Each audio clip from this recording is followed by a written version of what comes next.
Ladies and gentlemen, on this very hump day, we have so much news. So much news. I had to get a big ass cup of coffee for this. Special Punisher Report. The SPR. Vice President Harris, running for president, has made the choice for her VP. As everybody knows from yesterday, she chose Tim Walz. Walz. Sounds like Walls. Doesn't have a T. But for some reason you want to put a T in there. You want to say Waltz. But it is Walz. I will pronounce it properly. He is the governor of Minnesota. Look, let me first address his military service. He was a command sergeant major in the Minnesota National Guard. Now, the word they said yesterday was he's the highest enlisted soldier to ever serve in Congress. Now, okay, that may actually be true. I don't know. I haven't gone and researched that and fact checked that to see, because that could very well be true. It could be true. Not the highest ranking officer. They did say enlisted. He was a non-commissioned officer. Whatever. But the service itself, Punisher only speaks in facts, so I will not entertain unknowns or unproven things. Here's what I've found, looking through military.com and some other things, is that he did rise to the rank of command sergeant major.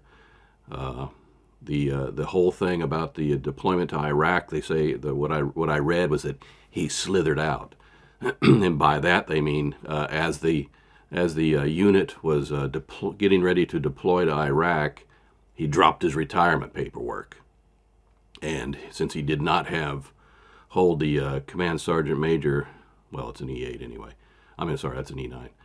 Since he didn't hold it for a long enough period of time, which is customary for military ranks, you have to have a certain period of time in which to retire at that grade. So he did retire as an E8, which is a master sergeant. Okay, sometimes it's a first sergeant, but no matter what, it's an E8.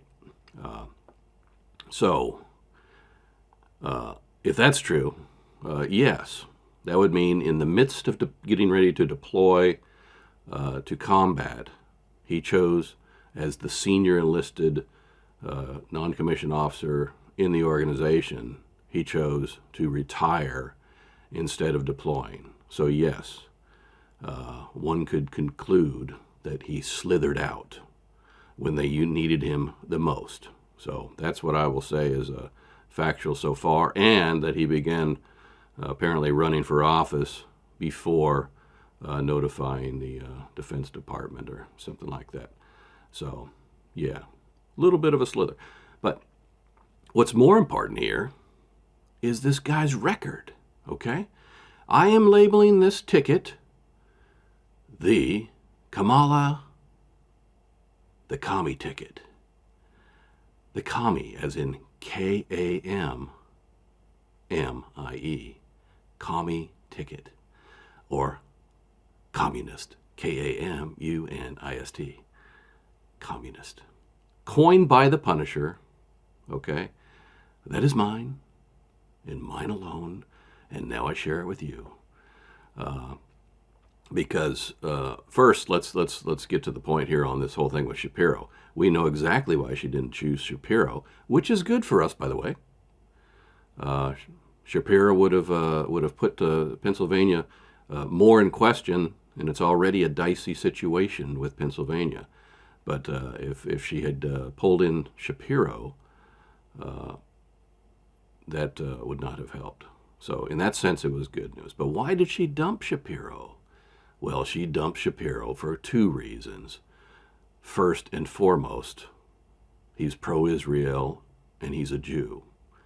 And you see, she has to have the pro-terrorist Hamas group voters, and so that's why she dumped Shapiro. That, and it turns out he might be a little bit of a showboater, and they were worried he might upstage her. So now, back to Tim Walz. Tim Walz.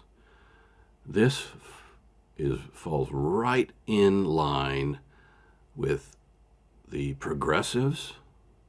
By the way, Corey got the boot. That's number 2. Tink, tink. With these progressives, Ilhan Omar and what's her face? Roshan. I can never remember her name. But extreme progressives who are for, and I'm speaking now about his policies, and this is fact. He is anti-border security. He once said, this is all on video, he said, if President Trump wants to put up a 25-foot wall, I'm going to invest in a 30-foot ladder company. So he is absolutely for illegals crossing the border just freely. He's for giving illegals licenses. What does that do? That gives them a government identification. And what does that do? Their end state is to get votes. Okay, and we already have heard fact that 14% of illegals interviewed have said that during their in-processing, they have been registered to vote, and they don't even speak English. And of course, not citizens of these United States. If you are an illegal alien, you are not a citizen. I hate when they call them immigrants, as if they're toning it down by calling them immigrants. We're talking about illegals. You cross illegally, you are illegal.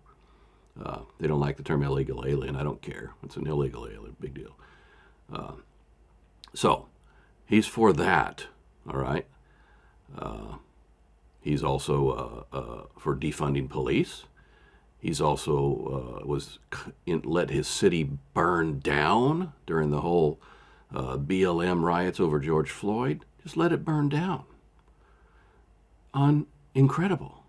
He said if you add more cops, you add more, add more fuel to the fire. Nonsense. And some more controversial things in schools. Look, you can get wrapped up into these issues of, the transgender, this and that. And I don't particularly care what people do. But when it comes to children, okay, parents rule the roost.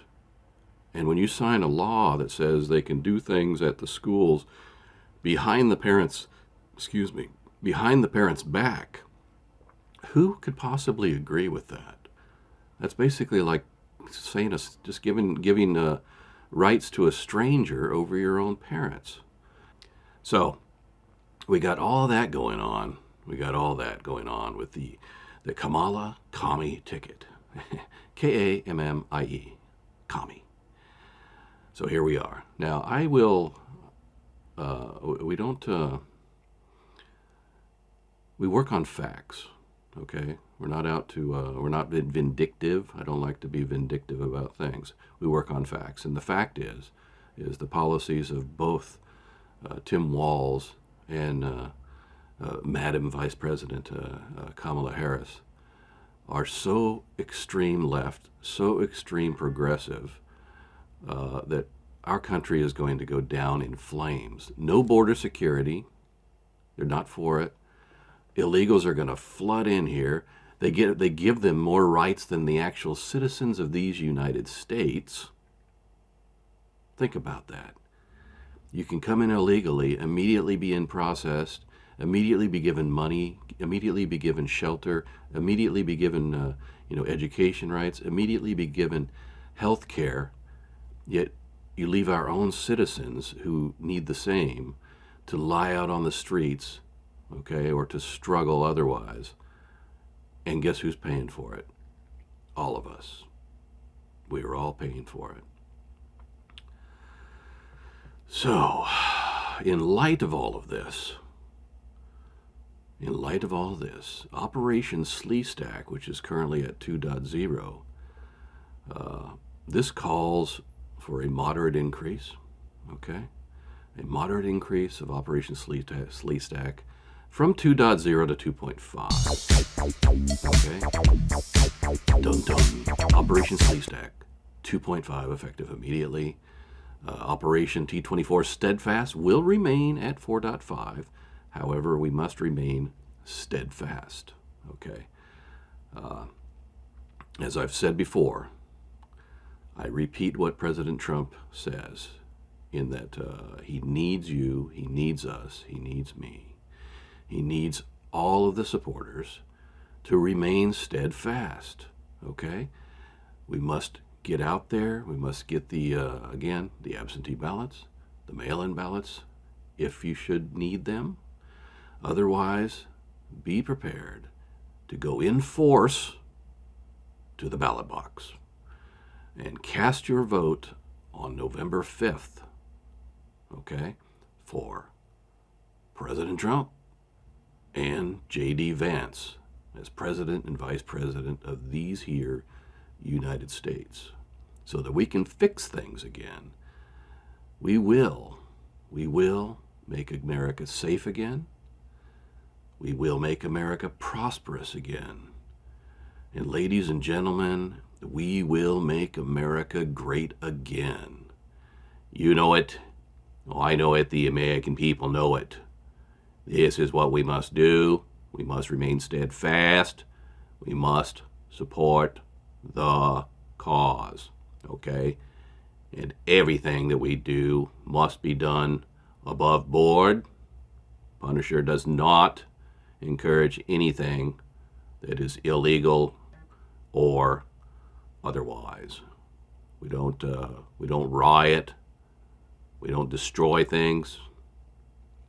We do what we need to do on the up and up.